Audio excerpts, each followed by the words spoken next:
Hello BSc second year student, कैसे हैं आप सभी लोग। उम्मीद है आप लोग बहुत अच्छे होंगे। आज के इस वीडियो के अंदर हम डिस्कस करेंगे बीएससी सेकेंड ईयर बॉटनी के थर्ड सेमेस्टर में आपका थ्योरेटिकल पेपर आता है flowering plant identification and aesthetic characteristics. Student, इस सेमेस्टर से ऑलरेडी मैं कई सारे वीडियोस अपलोड कर चुका हूं जो कि आपके एग्जाम पेपर के लिए मोस्ट इंपॉर्टेंट है। तो अगर आप उन वीडियोस को देखना चाहते हैं तो इसी वीडियो के डिस्क्रिप्शन बॉक्स में आपको लिंक मिल जाएगा, या फिर आप चैनल के अंदर जाएंगे आपको एक अलग से प्लेलिस्ट मिल जाएगा। आज के इस वीडियो के अंदर हम डिस्कस करेंगे फैमिली एपोसाइनेसी के बारे में। इस सेमेस्टर से मैं ऑलरेडी कुछ इंपॉर्टेंट फैमिलीज को कवर कर चुका हूं। अगर आप उन वीडियोस को देखना चाहते हैं तो चैनल के अंदर जाकर देख सकते हैं। स्टूडेंट, यदि आप बीएससी के कॉन्सेप्ट को हिंदी में समझना चाहते हैं तो आप इस चैनल से जुड़ सकते हैं।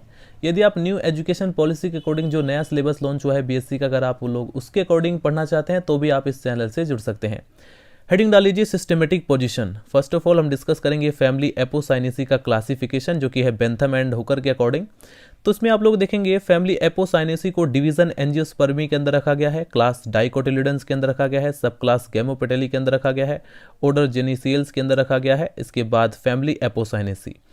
सिंपली आप लोग जानते हैं कि ये जो फैमिली एपोसाइनेसी है इसमें फ्लावर पाए जाते हैं, सीडेड प्लांट होते हैं, इसीलिए इसे डिवीजन एंजियोस्पर्मी के अंदर रखा गया है।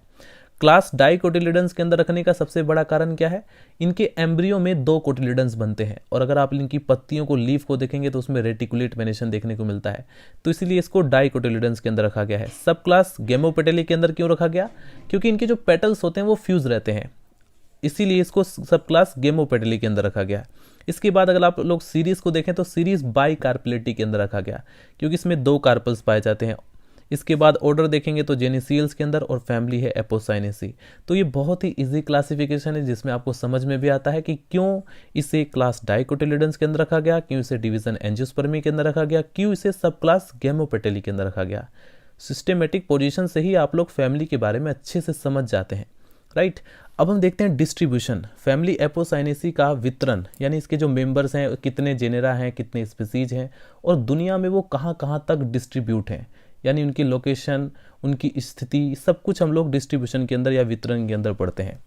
तो हेडिंग डाल लीजिए डिस्ट्रीब्यूशन। इस कुल में लगभग 300 जेनेरा हैं, 1300 स्पीसीज सम्मिलित हैं और ये डिस्ट्रीब्यूशन में कॉस्मोपॉलिटन इन डिस्ट्रीब्यूशन यानी विश्वव्यापी हैं, पूरी दुनिया में वे पाए जाते हैं, परंतु अधिकांश रूप से मोस्टली जो होते हैं ये ट्रॉपिकल रीजन में पाए जाते हैं, राइट।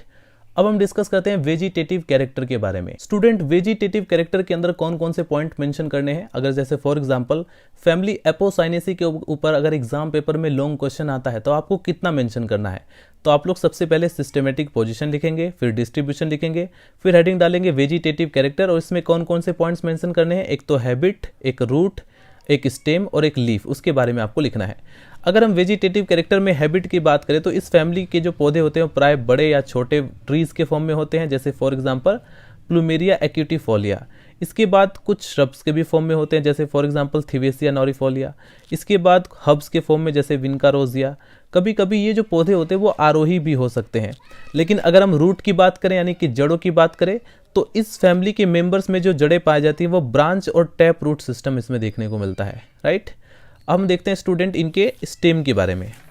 तो इसमें जो तना होता है, स्टेम होता है, प्राय हर्बेसियस होता है, सॉफ्ट और ग्रीन होता है, वुडी भी होता है यानी कि लकड़ी वाला भी होता है, ब्रांच्ड होता है यानी कि ब्रांचिंग भी हमें देखने को मिलेगी, सॉलिड होता है, इरेक्ट होता है ऊपर की तरफ उठा हुआ और चिकना होता है, ग्लैब्रस। अगर हम लीफ की बात करें यानी कि फैमिली एपोसाइनेसी के जो मेंबर्स हैं उनमें पत्तियां कैसी होती हैं, तो बहुत ही सिंपल होती हैं, पिट्यूलेट होती हैं यानी कि पिट्यूल प्रेजेंट रहता है, अपोजिट होती हैं। अपोजिट का मतलब जैसे फॉर एग्जांपल ये जो आपने देखा मेन एक्सिस गया हुआ है तो एक पत्ती के जस्ट अपोजिट दूसरी पत्ती होगी, फिर एक पत्ती के ऊपर जस्ट अपोजिट दूसरी। अगर इस तरह की आपको फिलोटेक्सी दिखाई दे रही है, इस तरह का अरेंजमेंट आपको दिखाई दे रहा है तो आप कह सकते हैं कि जो पत्तियां हैं वो अपोजिट हैं, वॉल में पाई जा रही है यानी कि चक्र के फॉर्म में भी पाई जा रही है, अल्टरनेट भी होती हैं। अल्टरनेट का मतलब जैसे फॉर एग्जांपल ये हमारा मेन एक्सिस गया हुआ है स्टेम का, तो एक पत्ती यहाँ पर है तो जस्ट इसकी कुछ दूरी पर एक पत्ती यहाँ पर, एक पत्ती यहाँ पर। अगर इस तरह का अरेंजमेंट देखने को मिले तो हम कह सकते हैं कि यहाँ पर जो पत्तियां हैं वो अल्टरनेट है। पत्तियां प्राय जो होती हैं वो एक्स स्टिपुलेट होते हैं यानी कि इसमें स्टिप्यूल अब्सेंट रहता है लेकिन कभी कभी स्टिप्यूल प्रेजेंट रहता है। अगर हम लीफ में वेनेशन की बात करें तो इसमें यूनिकोस्टेट रेटिकुलेट वेनेशन देखने को मिलता है जो कि डाइकोट प्लांट का एक मेन कैरेक्टर होता है। अब हम डिस्कस करते हैं फ्लोरल कैरेक्टर के बारे में, यानी फैमिली एपोसाइनेसी के अंदर जो फ्लावर्स पाए जाते हैं उनके बारे में अब हम डिस्कस करेंगे उनका क्या लक्षण है, पुष्पीय लक्षण। जो सबसे पहले आता है पुष्पीय लक्षण के अंदर इनफ्लोरेसेंस। आपके माइंड में क्वेश्चन आ रहा होगा कि हमें किस प्रकार से पुष्पीय लक्षण को लिखना है।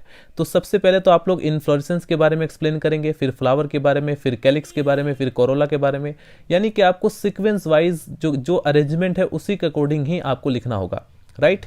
यानी सबसे पहले ऐसा नहीं है कि आप लोग फ्लावर के बारे में लिख देंगे, सबसे पहले आपका काम होगा इन्फ्लोरेसेंस को एक्सप्लेन करना।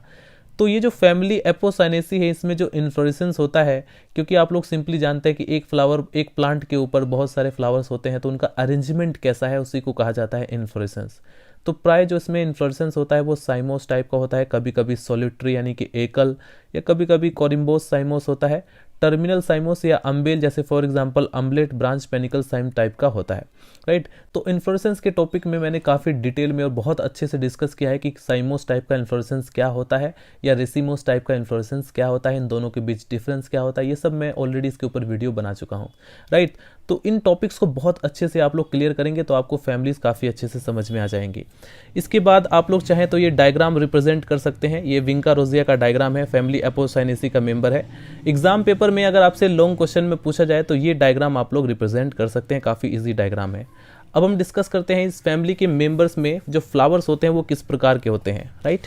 अभी तक हमने डिस्कस किया इन्फ्लोरेसेंस के बारे में, अब हम डिस्कस करते हैं फ्लावर के बारे में। तो फ्लावर जो होते हैं इसमें ब्रैक्टिएट होते हैं, यानी कि इसमें ब्रैक्ट प्रेजेंट रहता है, पेडिसलेट होते हैं यानी कि पेडिसल प्रेजेंट रहता है। फ्लावर जो होते हैं उसमें मेल और फीमेल सेक्स ऑर्गन्स अगर प्रेजेंट है एक ही फ्लावर पर तो हम कह सकते हैं वो हर्मेफ्रोडाइट है। सिमेट्री के बेस पर फ्लावर को देखा जाए तो वो एक्टिनोमॉर्फिक भी शो करता है और कभी कभी जाइगोमॉर्फिक भी होता है। फ्लावर जो होता है वो रेगुलर होता है, कंप्लीट होता है, यानी कि चारों वॉल्स इसके अंदर प्रेजेंट है, इसेंशियल और एसेंशियल चारों वॉल्स इसके अंदर प्रेजेंट है। हाइपोगाइनस होता है, पेंटामेरस होता है और कभी कभी टेट्रामेरस भी होता है।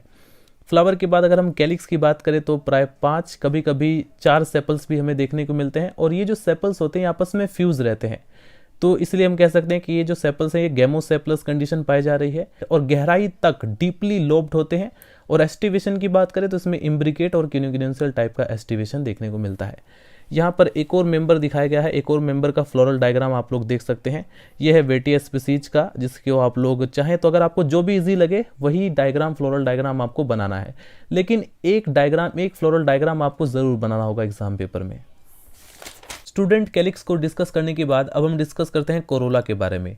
फैमिली एपोसाइनेसी के अंदर जो मेंबर्स है उसमें 5 कभी कभी 4 पेटल्स पाए जाते हैं और ये पेटल्स आपस में फ्यूज होते हैं, इसलिए यहाँ पर गेमोपेटलस कंडीशन पाई जाती है, इसीलिए हमने इसे सब क्लास गेमोपेटली के अंदर रखा। सिल्वर शेप्ड में होते हैं, फनल शेप्ड भी बना लेते हैं और ये जो है कोरोला ट्यूब में प्राय हेयरी अपेंडेज पाए जाते हैं और इसमें प्राय अगर हम एस्टिवेशन की बात करें तो कॉन्ट्रोटेड और ट्विस्टेड और कभी कभी वेलवेट एस्टिवेशन भी इसमें देखने को मिलता है।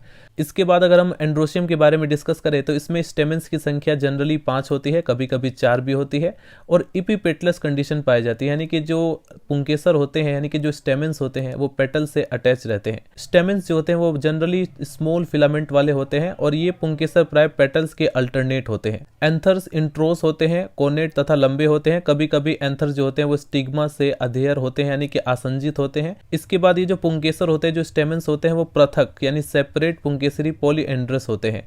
गानोशियम के बारे में अगर हम डिस्कस करें तो यह प्राय बाई कार्पेलरी होता है, इसलिए हमने इसे सीरीज बाई कार्पेलिटी के अंदर रखा और यह प्राय जो होता है वो सिन कार्पस, कभी कभी स्टाइल जो होती है वो फ्यूज्ड होती है और ओवरी सुपीरियर होती है, कभी कभी आंशिक रूप से इंफीरियर होती है यानी पार्शियली इंफीरियर होती है। यूनिलोक्यूलर होती है यानी कि एक लोक्यूल प्रेजेंट रहता है तथा इसमें पैराइटल प्रेजेंटेशन देखने को मिलता है। ओवरी जो होती है वो बाइलोक्यूलर भी होती है। जब ओवरी बाइलोक्यूलर होती है तब प्राय जो होती है वो एक्साइल प्रेजेंटेशन हमें देखने को मिलता है। पृथक अंडपी यानी एपोकार्पस अवस्था जो होती है वो मार्जिनल प्रेजेंटेशन में होता है और गाइनोशियम के नीचे प्राय जो होता है वो नेक्टर सिक्रेटिंग डिस्क पाई जाती है। स्टाइल जिसमें पतली होती है, स्टिग्मा जो होता है वो मोटा होता है और बाइलोब्ड होता है। फ्रूट की अगर हम बात करें तो प्राय इसमें मासल ड्रूप पाया जाता है, बेरी पाया जाता है, फॉलिकल अथवा समारा होता है। शीड की अगर हम बात करें तो उसमें जो बीज होते हैं वो जनरली पंख युक्त यानी कि विंग्ड होते हैं, रोएदार यानी हेयरी होते हैं और एंडोस्पर्मिक होते हैं। फॉर्मूला आप लोग सिंपली देख सकते हैं, सिमेट्री के बेस पर हमने लिखा है यहाँ पर जनरली एक्टिनोमॉर्फिक कंडीशन पाई जाती है। फ्लावर जो होता है वो बाइसेक्सुअल होता है, तो हम लोग ये वाला सिंबल यूज करते हैं। इसके बाद कैलिक्स में सेपल्स की संख्या 5 होती है और सेपल्स फ्यूज होते हैं, इसलिए हमने इसको ब्रैकेट में रखा। इसके बाद कोरोला में पेटल्स की संख्या 5 है और ये आपस में फ्यूज होते हैं, इसलिए हमने इसको ब्रैकेट में रखा। इसके बाद एंड्रोशियम में स्टेमेंस की संख्या जनरली 5 होती है और ये पेटल से अटैच रहते हैं, तो इसलिए हमने इसको इस प्रकार का एरो लिखा। गायनेशियम में अगर आप लोग सिंपली देखें तो इसमें बाई कार्पेलरी कंडीशन इसमें पाई जा रही है। अब हम डिस्कस करते हैं इकोनॉमिक इंपॉर्टेंस के बारे में। एग्जाम पेपर में आपसे 2 नंबर में शॉर्ट क्वेश्चन में अलग से भी पूछा जा सकता है, तो आपको 4 इकोनॉमिक वैल्यू के प्लांट के नेम, उनके बोटेनिकल नेम याद होने चाहिए। जैसे फॉर एग्जांपल नंबर फर्स्ट पर आता है कनेर, नेरियम इंडिकम। यह जो पौधा है वो ऑर्नामेंटल पर्पस और साथ में मेडिसिनल प्रॉपर्टीज के लिए भी उगाए जाते हैं, यानी ये दोनों ही प्रॉपर्टी शो कर रहा है, सुंदरता के लिए यानी ऑर्नामेंटल के लिए भी और मेडिसिनल के लिए भी। नंबर सेकंड पर आता है राउल्फिया सर्पेंटाइना। इस पौधे की जो रूट होती है, जो जड़ें होती है, उससे प्राप्त औषधि मानसिक रोगों के लिए उपयोगी होती है। नंबर थर्ड गोबर चंपा, प्लूमेरिया रूबाफॉर्मा। यह पौधा जो होता है वो सुंदरता के लिए उगाया जाता है। इस पौधे में अनेक औषधीय गुण भी पाए जाते हैं। पीली कनेर है, यह पौधा जो होता है वो सुंदरता के लिए उगाया जाता है और इस पौधे की जो रबड़ है वो काफ़ी टॉक्सिक होता है, विषैला होता है। नंबर 5 पर आता है विंका रोजिया सदाबहार, यह सुंदरता के लिए उगाया जाता है। नंबर 6 पर आता है करौंदा, यह एक कांटेदार झाड़ी है और इस पौधे की फल, सब्जी व अचार के लिए उपयोग किए जाते हैं। मतलब कि आपको इनमें से 4 इकोनॉमिक वैल्यू के प्लांट के नेम याद होने चाहिए और साथ में ये भी याद होने चाहिए कि ये जो प्लांट है ये सब एपोसाइनेसी के अंदर आते हैं। जनरली क्या होता है, स्टूडेंट बहुत सारी फैमिलीज तो याद कर लेते हैं, लेकिन बाद में उन्हें पता चलता है कि अच्छा ये जो प्लांट है वो इस फैमिली से बिलोंग करता है या इस फैमिली से, वो कंफ्यूज हो जाते हैं। तो आपको ध्यान रखना है, फैमिली एपोसाइनेसी से 4 इकोनॉमिक वैल्यू के प्लांट आप लोग याद करेंगे। फाइनली स्टूडेंट, मिलते हैं नेक्स्ट वीडियो में। अगर आपका कोई भी डाउट हो तो आप लोग कमेंट सेक्शन में पूछ सकते हैं। यदि आप किसी पर्टिकुलर फैमिली के ऊपर वीडियो बनवाना चाहते हैं तो आप लोग उसके बारे में कमेंट सेक्शन में मेंशन कर सकते हैं। मिलते हैं नेक्स्ट वीडियो में। Bye bye, Tata.